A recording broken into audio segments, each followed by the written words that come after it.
thanks to the Latino Policy Forum for bringing me home to the city, as Pat mentioned, where two of my children were born, to the place where I owned my first house, and to the city that really became my finishing school in my craft. I was already an experienced reporter when I moved here from Los Angeles, but right after I got here, I got to cover bruising final rounds of council wars, the federal court-ordered electoral remap that led to the blossoming of Latino politics in this city, the re-election and untimely death of Harold Washington, the booming of newly gentrifying neighborhoods, school strikes, school reform, tremendous investment in downtown. All of this conspired to teach me a lot about how cities work, about the politics of rich and poor, and the politics of race, and how my business, central to any region's understanding of itself, could be so slow in understanding that Chicago's story was no longer simply going to be told in terms of black and white anymore. To all my old friends in this room, some reassurance. Chicago's changed, America's changed, but we haven't changed with it. But in the meantime, this has become the city that many of us imagined when looking at the 1990 census data. Along with the explosive growth has come other signs. Over the past 2 weeks, some terrifying and encouraging numbers have come from Pew and the Census Bureau and elsewhere. American families have lost significant amounts of wealth since the economic crisis began. But Latino families have lost much, much more. 66% of their accumulated wealth. In just a few years, 2 out of every $3 they've managed to save. That sounds terrible. It is terrible. But that 66% drop was not from some lofty height to a more modest one, but from an already puny $18,359 of family wealth in 2005 to a truly scary $6,325 in 2009. 1 out of 4 Latino families in the country only own their car. 1 out of 3 Latino households had no wealth or negative wealth, debts that exceeded assets in 2009. But the demographers in the room might say, oh, but don't worry, that's not so bad. It might look dire, but there are reasons why. Our households are younger, for one thing. They're concentrated in states that have borne the brunt of the housing meltdown: Florida, California, Nevada, Arizona. But that's not all of the story. Latino households had a disproportionate amount of their modest wealth in home equity. So when houses began to lose value, Latino families suffered severe setbacks that began when wage earners, heavily concentrated in home construction, began to get laid off. Think of the tumbling dominoes. A workforce disproportionately concentrated in construction, both commercial and residential, is the front edge of the wedge, starts to lose jobs by the thousands, then the tens of thousands, as the value of houses are starting to crater, as their own individual incomes are starting to disappear. Lost equity, heavy exposure to subprime loans, devastating levels of foreclosure in places like Henderson County, Nevada, where Las Vegas is.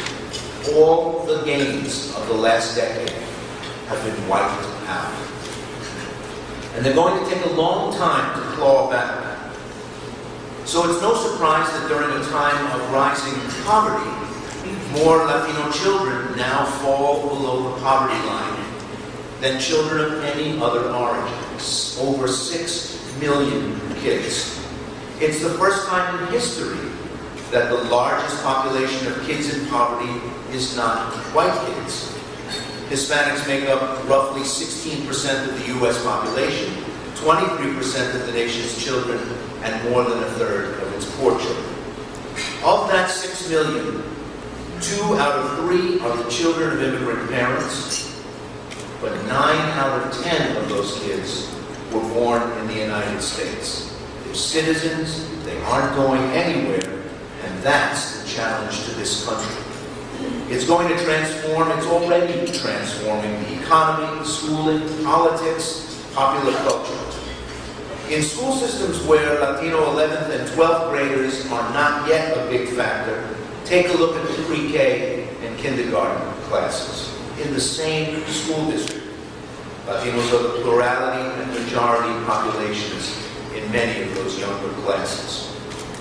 It's easy to find educators, politicians, and parents bemoaning the state of American education. It's a reliable applause line at political rallies and unchallenged in newspaper editorial pages that American schools stink. Except they don't. Not really. You in this room don't knowingly send all your kids off to stinky schools. You do what you feel is necessary, both from where you live and from other choices you make, to try to work the system to send them to better schools. They don't stink uniformly. Schools all over the country are turning out students who work hard, take challenging classes, prepare well in K-12 for college-level work. As I watch my 2 college kids take their long road through public elementary, middle, and high schools, I met their bright, ambitious, hardworking friends of all races and origins, and wonder how people can make blanket statements about American education. We have a 2- or 3-tier system in this country, but we don't have a lousy education system. Black and Latino high schoolers graduate at much higher rates than they did a generation ago. That's good news, right? But their graduation rate is still lower than the American average. Blacks and Latinos headed off to college in tiny numbers in the 1950s and 60s. But when college moved from being an elite experience reserved for a privileged few to a mass experience for young adults in this country, where most kids grow up thinking they will get some higher education.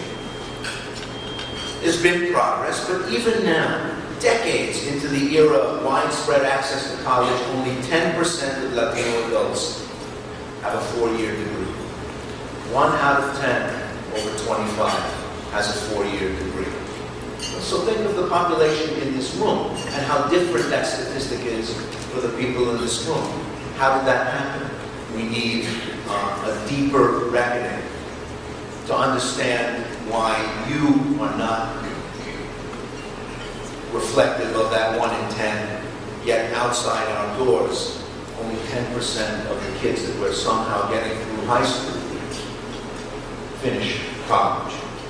Are we clear with ourselves about what success looks like? Are we tough enough on ourselves in diagnosing our problems? There are great teachers, there are terrible teachers. There are parents with little education who lean hard on their own kids, convinced that more school will help their children live better lives. And there are parents who simply don't place enough of a household priority on education, or are so pinned down by the realities of getting 3 meals to the table that education takes a secondary or tertiary role. As a community, it would be a cheap shot to blame all our problems, and you know that people are doing this, on teachers. Because of the prevailing anti-union sentiment in this country and the hunger for a simple answer to a complex problem, it's been easy to blame it all on teachers. But if it was as easy as that, you would see the kind of problems you see in black and brown majority schools uniformly across the American scene. And you don't. Why is that? We don't ask ourselves tough enough questions. The schools with a Latino majority student body are more uniformly Latino than any other majority student population And that's been the case for years now. Even as we look back at the second half of the 20th century, and one of the great overarching narratives was the smashing of segregation, and we think of that as a Black American story. Brown students have been more segregated than their Black peers for years now. And it seems hardly to raise an eyebrow. On average, they attend older school buildings and have less experienced teachers. As all schools wrestle with demands for reform and struggle to figure out how to get better results, there is a people within a people that can't wait much longer. The cost of waiting is just too high. Latinos are heading through the front doors of schools throughout the country in numbers that were unimaginable 10 and 20 years ago. The largest single age cohort, if you look at the age shape of the Latino population, the largest single age cohort is under 5 years old. So we can still fix this. If it was 16 to 20, we'd have a terrible shot at trying to fix it after the fact. But we can still fix this. The fastest growing minority group in the country, looking ahead to a minority-majority workforce in 20 years and a minority-majority country in 30 years, just isn't succeeding at school. Too few begin college, or those who go to college, as was mentioned. Too many don't finish a 2-year or 4-year degree. Of those who do finish, too few seek postgraduate education. And once you get to that relatively tiny number of Latinos in grad school, only a relative handful are getting those advanced degrees in what's called the STEM areas: science, technology, engineering, mathematics. And for those of you who follow that world, you know how many Latino kids who start college, borrow money to go to college, and leave without a credential, leaving them servicing the debt without the benefit of the better training and the credential. The worst of all possible world, let's face it. What could be worse? In the last 30 years, college has gone up in cost 400%. So you borrow money to go, and then you don't get any acceleration from going because you don't finish, but you still owe the money. It's maddening. It's incredible. But we're not doing it with 1 kid or 10 kids or 1,000 kids. We're talking about millions of kids. Along with that too high non-complete rate, too many are beginning in 2-year colleges with an eye toward making an eventual 4-year degree and not making that leap. Too many are lured by the prospect of easy federal money and attending for-profit online institutions and not completing any credential. As a general proposition, we've got to change those numbers. Or in 20 years, Latino families will be poorer, and so will the United States. It's not just our problem. I mean, that's one of the things about that gaudy 50 million population number that we got out of the 2010 census. Not just our problem anymore. Everybody's got to worry about it now.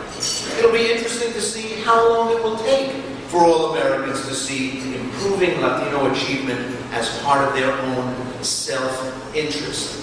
Their self-interest. If the largest single part of your school population and eventually the largest single part of your workforce is not prepared for high-skilled, high-wage work, it will be closer to impossible to maintain this country's standard of living. Social Security is a pay-as-you-go system, with today's wage earners paying the benefits of today's retirees. Stop me if you've heard this before. When today's workers retire, their Social Security checks, my Social Security check, God willing, and many of your Social Security checks, in theory, will be paid by the wages of the workers of the 2030s, including hundreds of thousands of today's low-achieving Latino students.